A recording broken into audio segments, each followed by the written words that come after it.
there's a lot of terms we use in PEDS. Hi, Kim. No worries. And it can all get a bit confusing. So I'm just going to start first of all by just clarifying what some of these terms mean. So a neonate, as Chris said, is up to 28 days post-delivery. Now, you can be a neonate having been born preterm. So if you were born at 30 weeks or 20 weeks, you're still a neonate for just those 4 weeks, but you're a preterm neonate. So just to clarify, so neonate technically means 28 days post-delivery, or 4 weeks post-delivery. 29 days to 1 year, you're an infant. So you're an infant anything from 29 days up to a year. And then from 1 to 12, you're a child, or a monster if you have it. Okay. And then at 13 plus, you are an adolescent. Oh, yes, because Is that 12 plus you're an adolescent?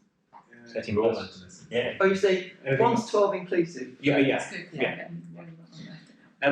Fine. Okay, now we come across these terms: gestational age, conceptual age, and it's all used interchangeably, but it's actually not correct. And you see it all the time when you do your PEDS. You'll see it on all the clinic letters. Gestational age is from the date of the last menstrual period to delivery, those number of days.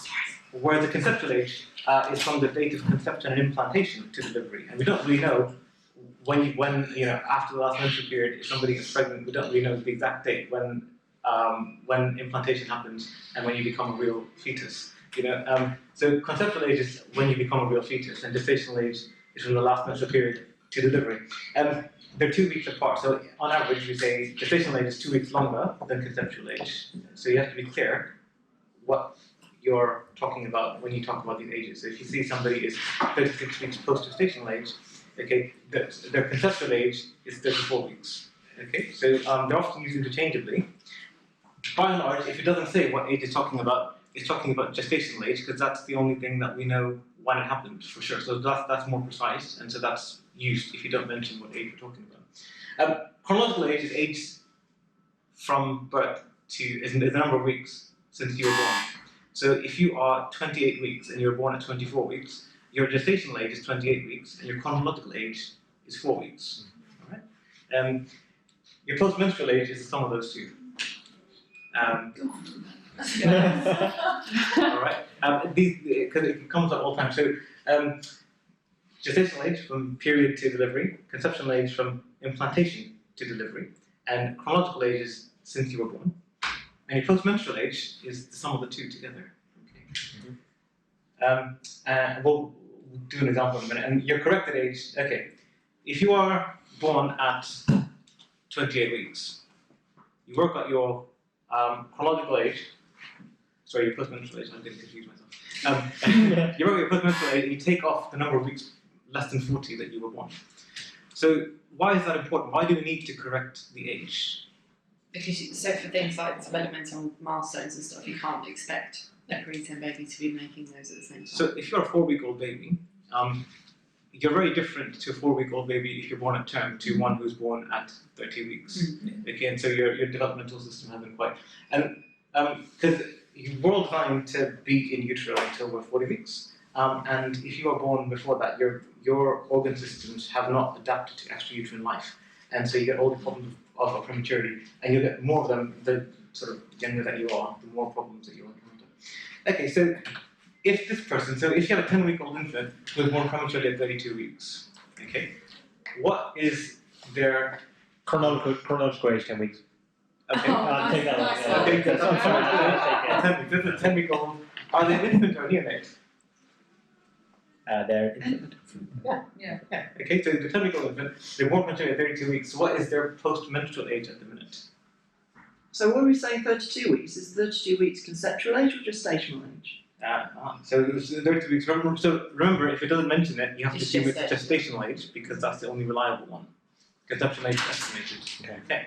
So postmenstrual age is your gestational age plus your chronological age. 42. 42 weeks. So you have a 42-week-old infant who's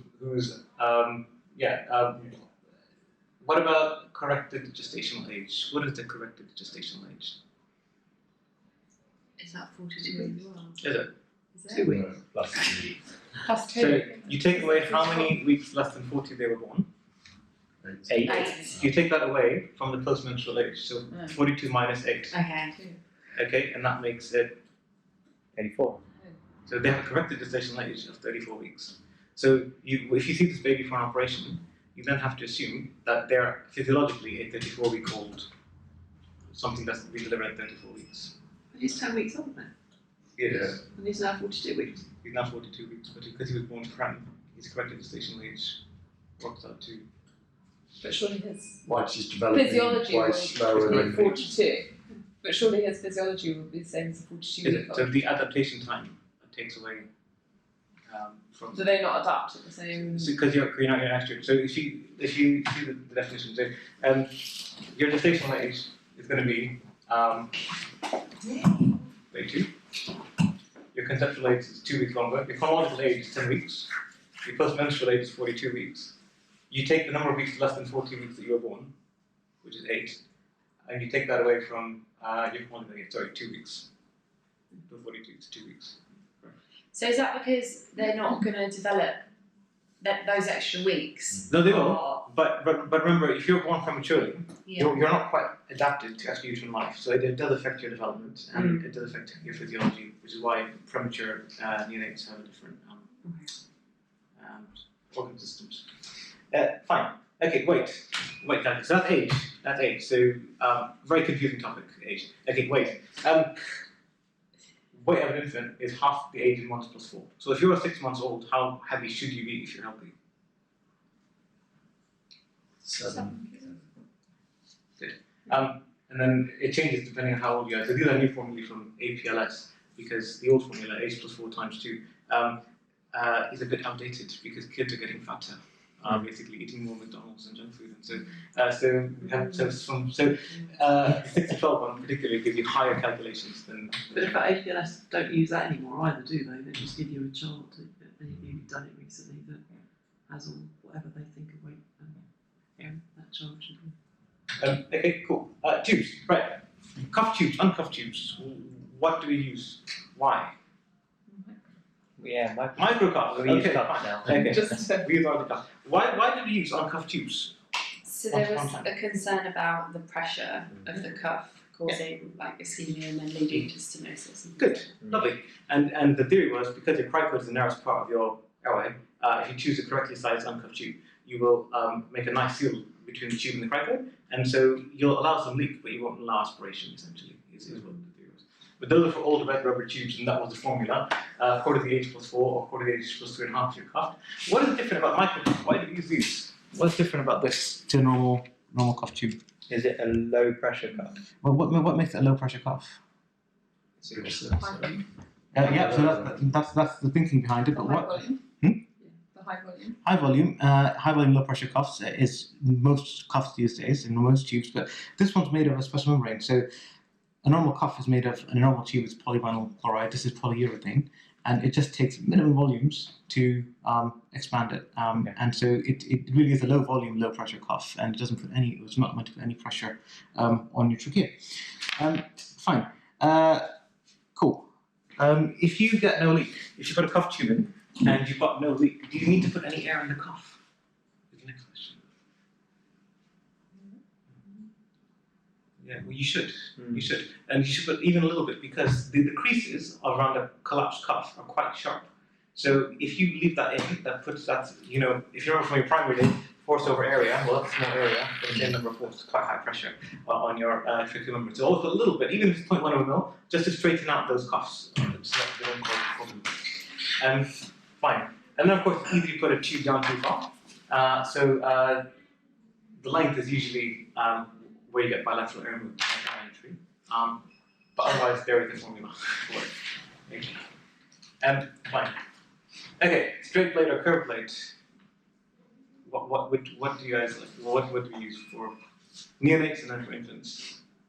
You tend to use straight blades for neonates. Yeah, why? What? To do with Because the epiglottis- the nervous innervation, is it? It's Chris's question, basically. It's just the anatomy. It's just the epiglottis is that you need to do underneath. That's right. Scoop it out of the way. Yeah. And that is and that's But basically. then I do most of my laryngoscopy like that inadvertently, so.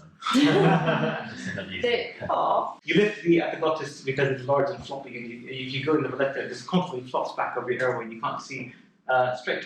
I must admit, personally, I only use straight blade in a neonate. So anything more than 4 weeks, because that's what a neonate is, we'll just use a normal curved blade, and that's usually fine. Fine. Okay, good. T-piece. Right. So T-pieces. I feel like cabin crew demonstrating seatbelts. Right. So we all use these T-pieces. Why are T-pieces the best, or why are they good for kids? You can adjust your peak. Yeah. With your fingers. What They is don't provide any resistance to expiration. What makes it suitable? What else about it makes it suitable for children? Little Low ones? resistance. Yeah, the resistance. So there's no valves in there, and you need quite high flows to be able to use it. So it's not really efficient for anything. It's also open on both ends, so you're going to get a lot of SIBO out from it. But it is. I like it for children because this is easy to adjust. Like you said, you can easily adjust peak without thinking twice. You can feel the child respiratory effort. It works very, very nicely. But nowadays, people are worried about scavenging, so you can get the pieces which have APL valves on them. And these are, some people like them, and that's fine. I find them large and bulky, and they just get in the way. You know, The only person who likes them is Nirmala, isn't it? Or she's the only one. Okay, fine. Well, I think it used to be Nirmala and Terry in terms of anyone else. Yeah. I don't think anyone else No. I'm aware of likes Yeah, them. 'cause I just find them big and bulky and quite difficult to use. Fine. And if you're struggling to hold a baby airway, the thing that I found most useful, I mean, this is not baby mask, but because I've got quite fat fingers, so if I try and do it normally, I'm going to compress the subcut tissue, the subaortic tissue, into my mask and obstruct the airway. So the thing I used to do is I used to just hold it from the top and put my finger on the chin, and that used to form a nice little seal. It's And Lance, isn't it? that is in fact him, yeah, absolutely him. And that solves most of my neonatal airway problems. Just on the top, and a little chin on the mandible, a little finger on the tip of the mandible, and that's it. That's literally it. No need to struggle, no need to lift, no need to, and that usually works very nicely. Okay. Fine. Cool. Okay, when do you want to use an IV and a gas induction? When do we do what? What are the advantages and disadvantages? Why am I using gas anyway? They keep breathing for Yeah, longer. maintain spontaneous Yeah. ventilation, so if you have to kind of abandon or whatever. Good. Okay. So and that's good in difficult airway. Why? Because if you lose your airway, if gas is what's putting you to sleep, if you don't have an airway, then you won't let gas in until you wake up. Basically. Okay. Good. What else? Why else do you use IV or inhalational induction?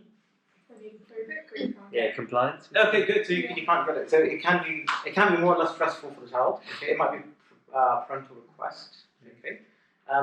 What happens if you bag the baby too hard? Blow up their stomach. Yeah, you block the stomach And they aspirate. and they aspirate. Yeah. So if you're spontaneously ventilating, you don't have to bag them. So you can minimize that risk. All right. What about if you have an unwell child, like a septic child? Is gas induction a good thing to do? No. Yeah, Yeah, why? because they have gastroparesis, wouldn't they? And they're high risk of aspiration. Okay, so You'd want IV access if you had a Yeah, if they're a stable septic child, yeah. child, because you're you going to need to give them emergency drugs and stuff. you would, yeah. The other thing is you can't really titrate how much SIBO you're giving them when you do gas induction, right? So if you give a big old whack of anaesthetic in an unstable child, it can be bad. Okay, cool. Fine. But IV inductions are better because they are quicker and it can be less traumatic if you can get it in nicely. Fine. Good. Gas induction. Now, this is little Thomas. Okay, and he's not very happy. Okay, he's not going to like us putting a mask on his face. Okay, we have to always titrate our anaesthetics to the child's needs the best that we can, and it's not always possible. Sometimes, no matter what we do, he's going to scream the place down, and that's, there's nothing you can do about that. But sometimes, a lot of the time, we can do things to make it a bit more pleasant for them. If they're 2, 3, 4, 5, those kinds of ages, they're quite impressionable, and if they've got a condition that needs repeat operations, that's going to create fear in them more than they've already got. If they have a bad experience, it's not good for them to come next time. We can do pre-meds and things, but actually there's things we can do to make the gas injection better. fine. So if I've got Thomas the theatre, if he's my kid, and he wants to be in my lap, how should I position him? Just like that. Just like that. No, so you get them sitting, don't you? Okay. So you sit, and then baby sits on. So you can grip. So you can like hold their legs and their arms, basically. Come show me. Yeah. Show me. Oh. So where's your anaesthetic machine? Because that's relevant. Okay, it'll be, yeah, I don't know. Actually, yeah, it'll be behind me. Okay. So How should I put him? you wanna like turn more that way. What do you mean? Show me. Go on. No, go on. You're Alright, you guys talk me through what you want to do. So, wait. So Akil He's quite heavy. He's quite heavy. He's more than he should weigh. So he should. So if I'm the anaesthetist, I want him facing the machine. Yeah. See you? Okay. Facing away from the machine. You want him facing away from the machine. So like this. And you want Akil. I can't even. Actually, can you help? I should have just had a cannula. You should have had a candle. We don't want a candle. Yeah, no. Okay. So the machine's behind me, right? You want him on your lap. That's it. Okay. You want to mic it over here, and I'm just gonna hold him like this. Yeah. And then I can go over the muscle. No, but yeah, it's fine. It's okay. So that's kind of what you want. What we're trying to do. It's quite big to you. It's quite heavy. He's quite big. He's Maybe quite we big. can punch it. All right. Fine. But he doesn't want you to have a mask over his face. He doesn't like this. He doesn't like you to do that. He's not going to talk. And like you said, he's quite big. He doesn't want that. What can we do instead? You could do no mask and just the end of the circuit with a cupped hand or Cupped something else. Yeah. So we can do Tolerate this. that. We can do this. If you do that, you need higher flows because you're not going to get a seal, and you can go up with the SIVO quite quickly. So normally you try and be gentle if you're taking a mask, and you start slowly and you gradually increase SIVO because a waft of SIVO smells horrible, and people are like, oh, okay. But this time you're going to be far away, high flows. Again, you can just use a cupped hand like this. You need to clip the end of the bag, and you can use a cupped hand. You might not like that. What else can we do? What if he says, what if he chucks that away? I don't want it. Just Slap be him there. firm, turn the SIVO up to 8. Okay, so How old is he? this is what we're trying to avoid. We want to make it positive for him. I'm not very maternal, sorry.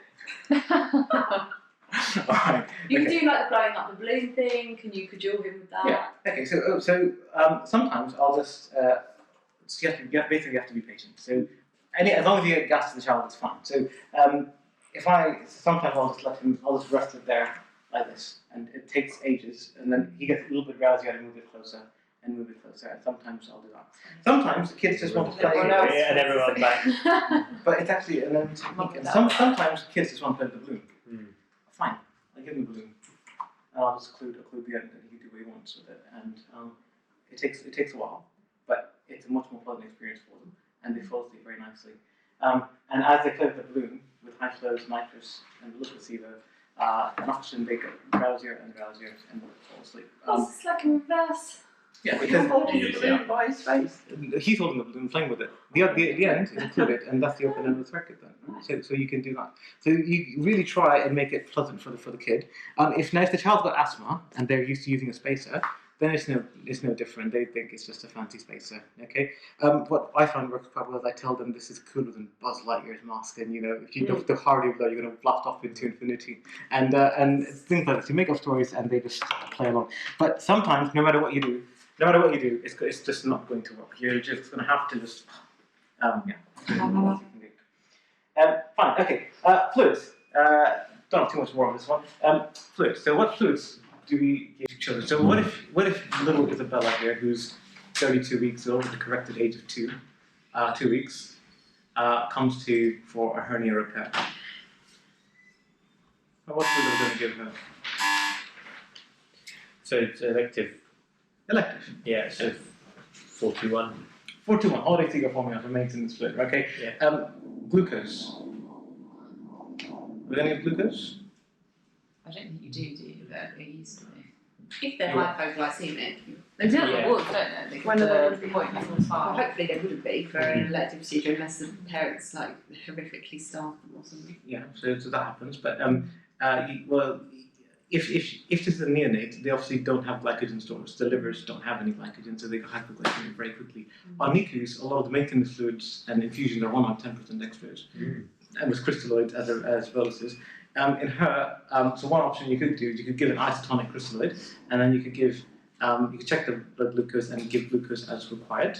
You could minimize fasting times. I am one of those people that likes them to drink as they come to the anaesthetic room, but because we haven't quite developed that into our guidelines, so I tell the ward here to let each child drink until the preceding one comes to theatre. And that's a complicated instruction, but the ward here, the nurses here, because I've been doing that since I've come here, so they just do it anyway.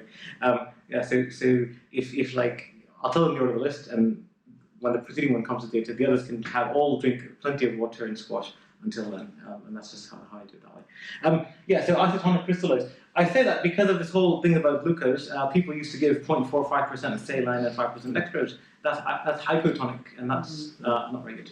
So isotonic crystalloid is fine. If you've got an unwell child who's septic, who's on ITU, who's critically unwell, so they tend to secrete large amounts of ADH, disproportionately high, much higher than adults. Which is why and if you have all the ADH circulating and you give a full maintenance dose of fluid, you actually overload them. So in an unwell child, you need to give 2/3 the maintenance. So you calculate your Holler-Seymour formula, 4-2-1. So 4 mils per kilo for the first 10 kilos, 2 mils per kilo for every kilo thereafter, and 1 mil per kilo for every kilo thereafter. And you give 2/3 of that per hour, okay, rather than the full dose. All right, fine, good. Resuscitation, 20 mils per kilo, otherwise 10 mils per kilo if you've got cardiac disease or trauma or DKA. Resuscitation, rehydration, they like to ask this in finals, are two very different things, right? Resuscitation, well, what's the difference? What's the difference? Why is Resuscitation hypovolemia and dehydration. Yeah, so resuscitation is you're replacing circulating volume, right?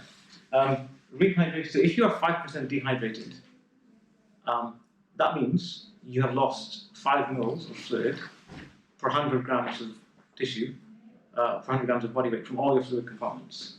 All right, so you need to replace that slowly. Fine. So this is quite complicated.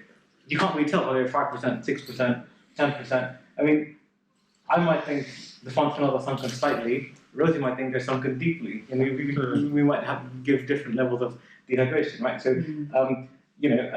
I might think the respiration is fast, and I don't know, Mike might think it's deep and fast. So we're going to disagree forever. So, to get rid of all that, NICE came up with these guidelines to say, if you are so if a kid comes to you dehydrated, okay, you assume 5% dehydration, unless they're in shock, in which case you're 10% dehydrated. Okay, if you're 5% dehydrated, that's the formula, 10 times kilos times dehydration, so 50 mils per kilo over 48 hours. And if you are 10% dehydrated, you give 100 mils per kilo over 48 hours, essentially, is a nice rehydration. In addition, 24 hours unless it's diabetes, in which case it's 48. Have they changed, have they? Oh, I thought that was the same. I don't know, do you want me to check it in the apples? You can check. is that in addition to, or a completely separate situation to resuscitation? This is longer term. So resuscitation happens with your fluid doses. Yeah. 20 mils per kilo, 20 mils per kilo. Yeah. But what happens after that? They're still unwell and they're still dehydrated. So they need to then give rehydration fluid. Okay. Josh, before you were saying about how you give less if they're unwell, Yeah. so you give 2/3 normal. Yeah. But if they're dehydrated, that doesn't class as being unwell. So I think this category of the child is someone who's had DMV, Okay, so maybe not septic, but just dehydrated and need fluid bolus, and then go to the ward for IV fluids for rehydration. okay. So does this replace Over maintenance 24 hours for standard dehydration, but DKA longer because what's the problem with rehydrating people quickly? Children quickly in DKA, Tubal humour. that you get kids who come, which it's weird, isn't it? Because nobody bothers about giving litres and litres No, to adults, Kids have got to be but kids have died. Does this replace maintenance fluids? So you would just give the rehydration fluids, or you've got your rehydration component, and on top of that, then you add your maintenance component? So this is playing catch up, basically. So you would need to give some maintenance fluid as well. So you do your maintenance calculation, Yeah. and you write that up, and then for the rehydration element, you do this, and so it's additive. is added. Oh, I can't remember whether if you resuscitated them as well, whether you include that fluid in your 24-hour rehydration. I don't think you do. No, because so you're so nice tell you if you're in shock when you present, you get a fluid bolus first, and then you start your 100 ml per kilo. Whereas if you're not shocked, you start your maintenance 50 ml per kilo plus your maintenance. Fine. So resuscitation and rehydration, very different things, and they like to ask about it a lot. All right, infusions. Right, guys. If you're in the middle of nowhere and you don't have a phone to look stuff up, okay, you want to make up a drug infusion, if you mix 3 milligrams of any drug in 50 mils, the mils per hour works out to mics per minute. Okay, and if you put 3 times the body weight of any drug in 50 mils per hour works out as mics per kilo per minute. So if I want to take midazolam, for example, and I put 3 milligrams in 50 mils, 1 mil per hour is 1 mic per minute. So, say that again slower. If I take 3 milligrams of midazolam, Per kilo. no, that's Oh, fine. right. Just need 3 milligrams of midazolam and 50 mils. Okay, and then mils per hour makes it is equal to mics per minute. So 1 mil per hour is 1 mic per minute. But if I take 3 times the body weight Yeah. of midazolam or adrenaline or NORAD or whatever, okay, and put that in 50 mils, 2 mils an hour is 2 mics per kilo per minute. Okay, so that math works out very nicely. So I mean, nowadays we can look up apps and we have guidelines and all that, but to be honest, this is a very simple calculation if you're ever stuck. If you ever do retrieval, if you ever can't get access to anything, that's a nice thing to do. For morphine, for whether it's for a PCA or whether it's for a sedation infusion, you put 1 milligram per kilogram of morphine into 50 mils, and then it makes it up to 1 mil is 20 mics per kilo, and that is the standard STRS sedation, and that's also the PCAs and NCAs work on that as well. You give 1 mil bolus, 20 mic per kilo bolus, and you do that. So these infusions, in research, I sometimes do go a little bit unconventional because I'm looking after the patient. When they get to ITU, they will change what they like it, but it's rather than. So dopamine, for example, is a commonly used inotrope. So 3 milligrams per kilo in 50 mils per hour, the mics per kilo per minute. Nice and easy. Done. Cool. Fine. All right, so all that considered, this little one he's 3 years old and he's having a tonsillectomy. Okay, this is a heavy little 3-year-old and he's coming for an elective tonsillectomy, right? So what are we going to do for him pre-op? If he wants a pre-med, first of all. It depends what the ward will give you. Okay, so our ward so options, you can give midazolam, you can give nasal dexmedetomidine, you can give oral ketamine, you can give all kinds of things.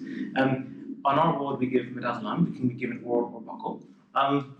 Can anybody remember the doses? Midas. Oral and buccal. How much? Oh no, not the 5. Whoa. 5 mils per hit, is that? No, oh, 0.5. Oral's 0.5. Oh, I got 5 in it, I know. Yeah, very good. And what about buccal midazolam? Because the word, the nurse will ask if you wanted buccal or oral. Buccal is 0.3 per kilo. Okay. The thing about pre-med is that you have to get the timing right. So you're going to go to the ward and this kid's going to say, I want a pre-med. You're going to tell them, give it when I call you. But when you phone the ward and say, give the pre-med, there can be a long gap between you telling them and it being given. So by the time the nurse finds another nurse to check out the drug, draw it up, check the dose, find the child, administer it, if they're not busy, it happens in 10 minutes, and if they're busy, it can take half an hour. So the thing about pre-meds is they work if you give them time to work. So buccal midazolam, once that's been given, they should be in the anaesthetic room at about 35 minutes. And oral midazolam takes a bit longer. Okay, I give it about 45 minutes to an hour, and to first peak effect. You need to get the timing right from when they administered it to when they do it. How heavy should this child be according to the weight formulas?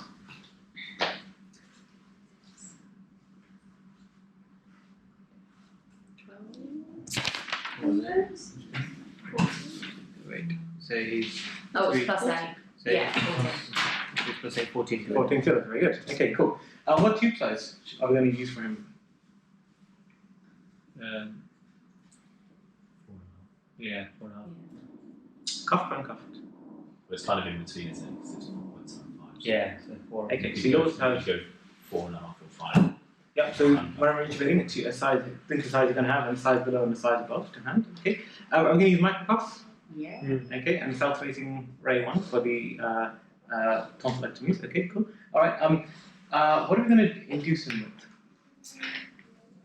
Suppose he now wants. I mean, now he doesn't want a gas induction anymore.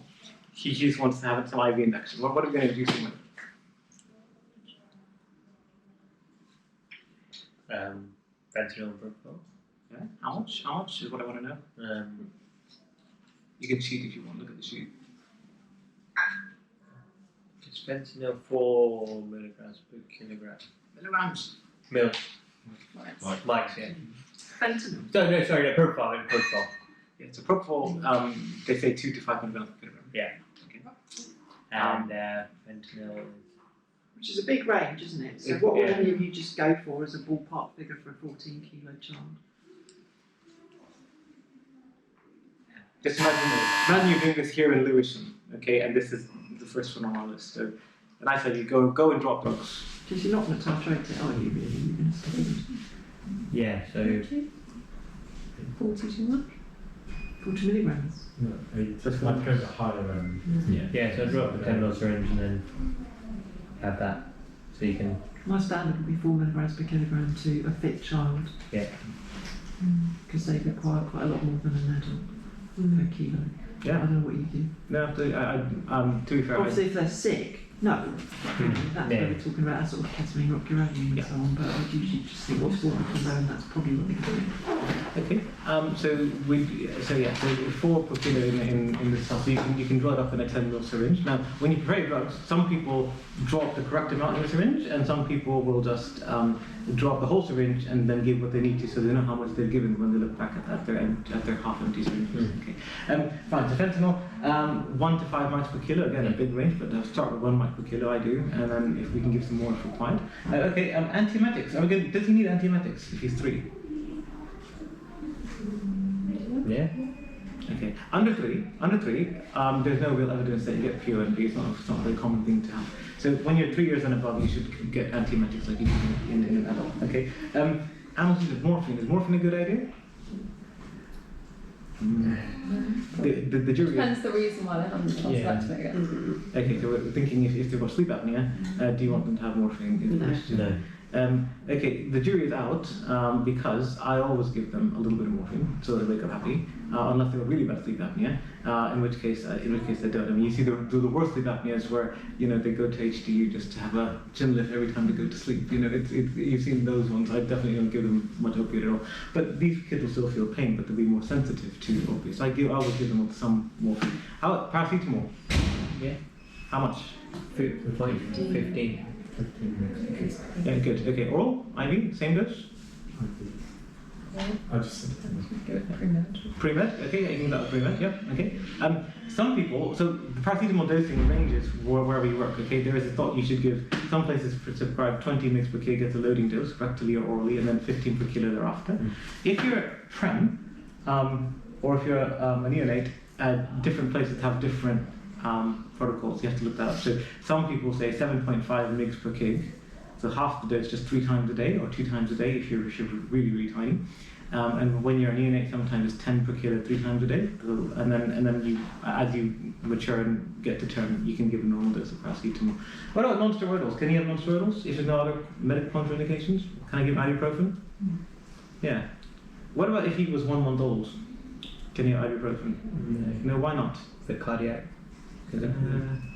Okay, yeah, that could be one reason. What else? It's their ductal. It's to do with ductal circulation. Sort of. Inducing, I can't remember which way it is now. Okay, that's fine. When is it safe to give non-steroidals? What age can you give non-steroidals to kids from? 3 months and above, roughly. Under 3 months of age, you're still fine-tuning your organogenesis, and that relies on prostaglandins. And so, if you block your prostaglandins, then you're going to cause something. So, yeah, okay, fine. All right, and that's my. How much fluid are we going to give him? 4, 2, 1. We're going to assume he's not unwell. Doesn't need. He's not unwell. It's purely elective. Yeah. So, how much fluid are we going to give this child? So 4 mils per kilo for the first 10. Yeah. And then 2 for the last 4. Okay. 48. Okay, so that's your maintenance per hour, but he's also probably been fasted. What do we do about that? Do you Not count? because your child is not meant to be drinking until he went to theatre. Yeah, it's Do you fine. count the hours that he was fasted for as well? So and just account for the that? proper way I was taught to do it is you work out how many hours they've been fasted. Yeah. Okay. You work out your maintenance. You would do 4-2-1, and you suppose so let's make the math a bit easier. Suppose he was 10 kilos, then it's 40 mils Yeah. per hour. Right? If he's been fasted 5 hours, then his deficit should be 200 mils, and then you're meant to give half of that in the first hour, a quarter in the second, and a quarter in the third. But tonsillectomy is going to last 3 hours for us to replace all that. So I normally give a 10 ml per kilo bolus at induction, and then they just titrate it to clinical parameters, and I let them drink freely until then. That usually does the trick. That's not the official way. That's just a way. Yeah, cool. All right, fine. Can he go home later? Again, clinical depends on. Okay, fine. If he's well, he's 3. Can he go? Okay, what if he was a 60-week baby who was born I don't know, at 30 weeks? Okay, if he's now 60 weeks post conceptual age.